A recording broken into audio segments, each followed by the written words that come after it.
కానీ న్యాయమైన విషయంలో మాత్రమే కోపం వస్తుంది. చాలా ఓపిగ్గా ఉంటాడు. ఎవరిని ఎక్కడ నిలదీయాలి, ఎవరి దగ్గర ప్రేమతో ఉండాలని వాడికంటూ కొన్ని లెక్కలుంటాయి. బాధపడేవాళ్ల దగ్గర, అమ్మాయిల దగ్గర చాలా ప్రేమగా ఉంటాడు. రాజా మీద నువ్వు చాలా ప్రేమ పెట్టుకున్నావని నాకు తెలుసు. కానీ వాడికి అబద్ధం చెప్పేవాళ్ళంటే అస్సలు నచ్చదు. తొందరలోనే వాడికి నువ్వు నిజం చెప్పేసేయి. వెంటనే చెప్పాలా? చెప్పేయాలమ్మా. ఒక విషయం మీద ఆశ పడుతున్నావంటే ధైర్యం ఉండాలి, దాన్ని సాధించుకునే పట్టుదలుండాలి. ఊరికే ఆశ పడితే మాత్రం సరిపోతుందా? సరే, నువ్వు వాణ్ణి చేసుకుంటానంటే నీ అంతస్తంతా వదిలేసి రావాల్సుంటుందే. ఊరూరా మాతో పాటు తిరగాలి. ఇదిగో ఈ చిన్న గుడారాల్లో ఉండాలి. పెద్ద బంగళాలు మాకు లేవు. కానీ మనం చేసే పని ఈ సమాజంలో ఎంతో మందికి ఉపయోగపడుతుందమ్మా. ఇదంతా నీ వల్ల అవుతుందమ్మా? అవుతుంది. ఆ ప్రేమించేటప్పుడు ఇదేది కష్టం అనిపించదు. కలిసి బ్రతికేటప్పుడే అయ్యయ్యో తొందరపడొచ్చేశాను అని అనిపిస్తూ ఉంటుంది. నాకు అనిపించదు. ఆయన్ని నేనిష్టపడిందే ఈ నాటకాలు చూసి కదా. ఆయన ఈ నాటకాల ద్వారా మంచిదే కదా చెప్తున్నారు. నేను కూడా ఓ మాదిరిగానే పాడతాను. చిన్న వయసులో భరతనాట్యం కూడా నేర్చుకున్నాను. ఏదో రకంగా మీకు ఉపయోగపడతాను కదా. అంటే మల్లికార్జున కూతురు ఒక నిర్ణయంతోనే వచ్చింది. ఉండు, వస్తాను.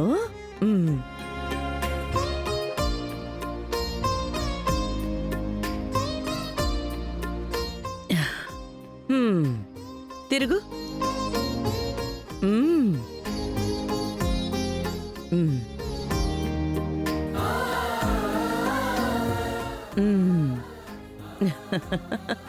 చందమామ, రాజుకి నువ్వు భార్యగా వస్తే వాడు జీవితం చాలా బాగుంటుంది. వాడికి ఆత్మస్థైర్యం, నమ్మకం ఇంకా పెరుగుతుంది. నా తర్వాత నాలాంటి తోడు వాడికి ఒకటి ఉండాలి అనుకున్నాను. నువ్వొచ్చావు.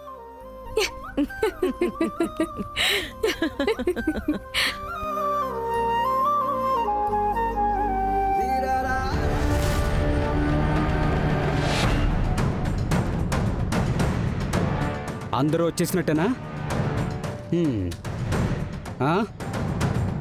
సంతకం పెట్టండి.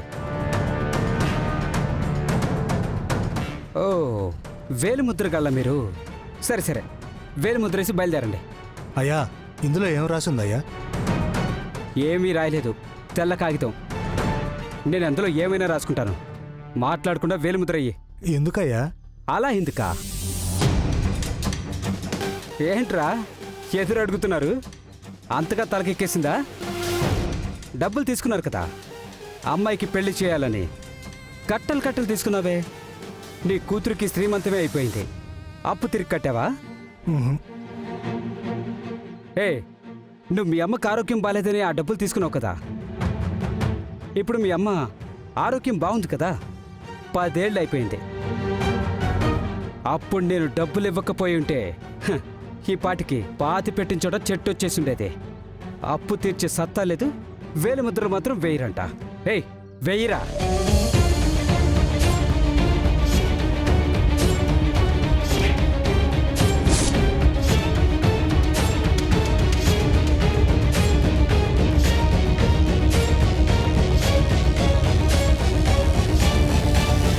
ఏమండి, నేను ప్రతిరోజు నాటకం వేస్తూనే ఉన్నాను. మీకు అర్థమైనా చెప్పిందే మళ్ళీ మళ్ళీ చెప్తున్నాను. ఇప్పటికీ ఇలాగే ఉంటే ఎలా? ఏయ్ అయ్యా, నేను వాళ్ళతో మాట్లాడుతున్నాను. ఏమి రాయిని తెల్ల కాగితంలో సంతకం పెట్టడం అంటే మీ జీవితం మొత్తాన్ని రాసిచ్చినట్టే అని మీకు అర్థం కావట్లేదా? ఇది మీ ప్రాణాలను కూడా రాసిచ్చేసినట్టు. బాబు, రేయ్ జరగరా. నిన్ను రేయ్, ఏంట్రా ఏమనుకుంటున్నావురా? ఇది నా ఊరు. ఇక్కడికొచ్చి మా వ్యాపారం కట్టుపడుతున్నావా? నిన్ను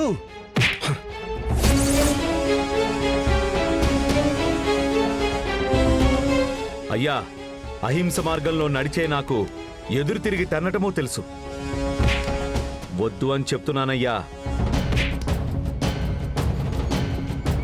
మీరంతా తీసుకున్న అసలు కంటే వడ్డీ ఎక్కువ కట్టారా? 4 రెట్లు ఇచ్చారు బాబు. 4 రెట్లు. ఇంకా అసలు అలాగే ఉంది. పైగా ఇప్పుడు దానికి సంతకం కూడా పెట్టబోతున్నారు, అంతే కదా? రే ఏం చేస్తున్నావురా? రే చించకురా, ఏం చేస్తున్నావురా? వాళ్ళెవరు సంతకం పెట్టరు. మీ వల్ల అయింది చేసుకోండి. ఎదురు తిరిగి చచ్చినా కూడా పర్వాలేదు, కింద బతక్కండి. అది మిమ్మల్ని మాత్రమే కాదు, తర్వాత రాబోయే తరాలను కూడా బలహీనపరుస్తుంది. వెళ్ళండి. రేయ్ ఎక్కడికి వెళ్తున్నారా? బాబు చెప్పింది కూడా నిజమే కదా. అసలుకు మించి మేము వడ్డీ కట్టాం. ఇంక మీదట మేము అసలు ఇవ్వం, వడ్డీ ఇవ్వం. మీ వల్ల ఏం చేసుకోండి.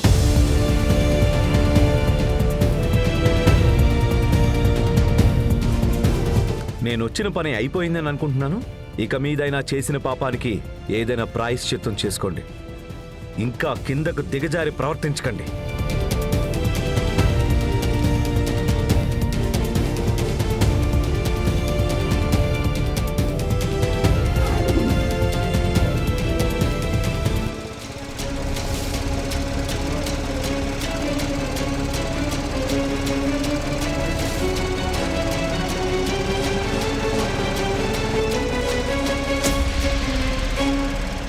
వీడెందుకు కనకవల్లిని తీసుకుని పోతున్నాడు?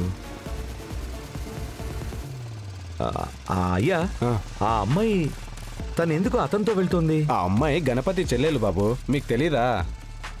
గణపతి చెల్లెలా?